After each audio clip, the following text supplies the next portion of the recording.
ఇది వాస్తవం. కానీ ఇది ఏది అర్థం చేసుకోకుండా నేను జైల్లో పెడతా, నా ఇజ్జత్ పోయింది, నా సొంత నియోజకవర్గంలోనే నా మీద తిరగబడతారా, మీరు ఎంతటోళ్ళు, ఆ భూములలో తొండలు గుడ్లు పెట్టాయి అని నేను అడుగుతున్నా. రేవంత్ రెడ్డి గారు, తొండలు గుడ్లు పెట్టాయి అంటున్నావు కదా, ఒక పని చేయి.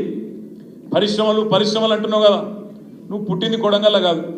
నువ్వు చెప్తావు కదా ఎప్పుడు నేను పుట్టింది నల్లమలల, పులులను చూసినా, సింహాలను చూసినా, తోడేళ్ళను చూసినా అని చెప్తుంటాడు కదా కథలు. నాకు తెలిసి జూ పార్క్ కూడా పోలేదు, జూ పార్క్లో కూడా చూడలేదు.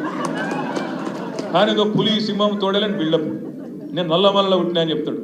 నేను ఒకటే చెప్తున్నా, పిల్లిని కూడా చూసిండలేదు, అది కూడా డౌట్ నాకైతే. నేను ఒకటే చెప్తున్నా, నీకు అంతగానం ప్రేమ ఉంటే రేవంత్ రెడ్డి, నువ్వు పుట్టింది కొడంగల్ కాదు, పెరిగింది కొడంగల్ కాదు, నువ్వు పుట్టింది అక్కడెక్కడో అచ్చంపేటలో కల్వకుర్తి ఆ తాలూకాలో పుట్టినావు. నీకు అంత ప్రేమ ఉంటే పరిశ్రమలు అద్దేస్తా, ఇద్దేస్తా, ఉద్యోగాలు చేస్తా అని చెప్తున్నావు కదా. 10 లక్షలు కాదు 20 లక్షలు ఇస్తా, నేను సంతకం పెడితే అయిపోతుంది అని డైలాగులు కొడుతున్నావు కదా. రేవంత్ రెడ్డి, ముందు నువ్వు పుట్టిన గడ్డ కల్వకుర్తి, అక్కడ నీకు 500 ఎకరాల జాగుంది. ఎల్దండల నీ కుటుంబానికి నీకు 500 ఎకరాల జాగుంది. అక్రమాలు చేసి సంపాదించిన జాగా అక్కడ ఉన్నది. నీకు నిజంగానే ప్రేమ ఉంటే ఆ 500 ఎకరాల జాగి 20 లక్షలు నువ్వు, 5 లక్షలు మేము మా పార్టీ నుంచి నీకు ఇస్తాం ఎకరానికి అని చెప్పి నేను చెప్తా ఉన్నా. ముందు అక్కడ పెట్టు, అదాని పరిశ్రమ పెట్టు, ఇంకోటి పెట్టు. ఇలా లగచర్లలో నిజంగా నాకు నేను గమ్మత్ అనిపించింది. రేవంత్ రెడ్డి పోయి అదానికి వ్యతిరేకంగా రాజ్భవన్ ముంగట ధర్నా ఎత్తుండు. మిమ్మల్ని ఏమో జైల్లో పెట్టిండు అదాని కోసం. అదాని సిమెంట్ పరిశ్రమ పెడతా అంటే లగచర్లలో మీ దగ్గర భూములు గుంజుకునే ప్రయత్నం చేస్తే మీరు మరల పడితే మిమ్మల్ని ఏమో అదాని కోసం జైల్లో పెట్టిండు. కానీ ఈ మొగోడేమో పోయి రాజ్భవన్ ముంగట అదానికి వ్యతిరేకంగా ధర్నా చేస్తున్నాడు. ఇంతకంటే సిగ్గుమాలిన పని ఉంటుందా? అందుకే నేను అనేది ఒకటే, మీరు ఎవ్వరు కూడా దయచేసి ఆందోళన పడే అక్కర్లేదు. అన్న అంటున్నాడు చెర్లపల్లిలో చెప్పొచ్చినా మళ్ళా వస్తా అని చెప్తున్నా అంటున్నాడు. మనం బోడు కాదు, అవసరమైతే ఎవరిని పంపాలనో వాళ్ళని పంపే రోజు మళ్ళా వస్తుంది, తప్పకుండా రాసి పెట్టుకోండి. భయపడద్దు, బెదరద్దు. ఈ గులాబీ జెండనే మనకు గుండె ధైర్యం, ఈ గులాబీ జెండనే మనందరికీ కూడా ధైర్యాన్ని ఇచ్చే జెండా, తెలంగాణ సాధించిన జెండా.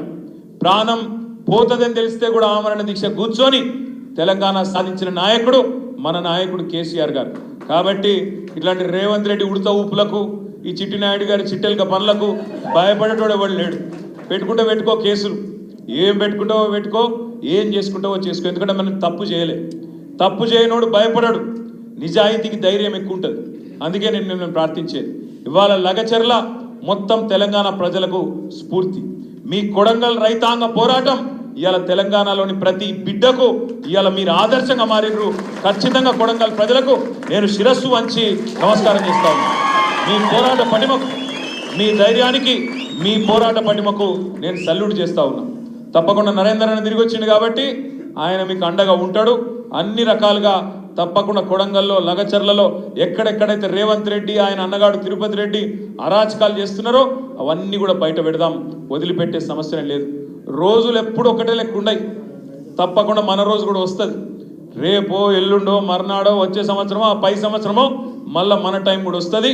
వచ్చినాక మాత్రం ఒకటి పక్కా చెప్తున్నా, ఇవాళ వాళ్ళు చేస్తున్న డ్రామాలకు, వాళ్ళు చేస్తున్న విధవ పనులకు మిత్తితో సహా కట్టించే బాధ్యత నాది. వదిలిపెట్టం, వడ్డీతో సహా కట్టించే బాధ్యత నాది. ఇది మాత్రం గుర్తుపెట్టుకోండి. ఇలా కొడంగల్ల మీ మీద ఎవడెవడైతే దౌర్జన్యం చేస్తుండో వాడెవడో శేఖర్ అట, ఇంకోడెవడో కాంగ్రెస్ నాయకులు పేర్లు రాసి పెట్టుకోండి. అధికారులు కూడా కొంతమంది ఉన్నారు, అతి చేస్తున్నారు. కాంగ్రెస్ కార్యకర్తల కంటే ఎక్కువ డ్రామా చేస్తున్నారు. పేర్లు రాసి పెట్టుకోండి. ఎవరిని వదిలిపెట్టం. మళ్ళా మన గవర్నమెంట్ వచ్చిన తర్వాత ఎవరెవరిని ఏం చేయాలో తప్పకుండా చేసే బాధ్యత నేను తీసుకుంటా నరేంద్ర అన్నతో పాటు అని చెప్పి మీకు విజ్ఞప్తి చేస్తూ ధైర్యంగా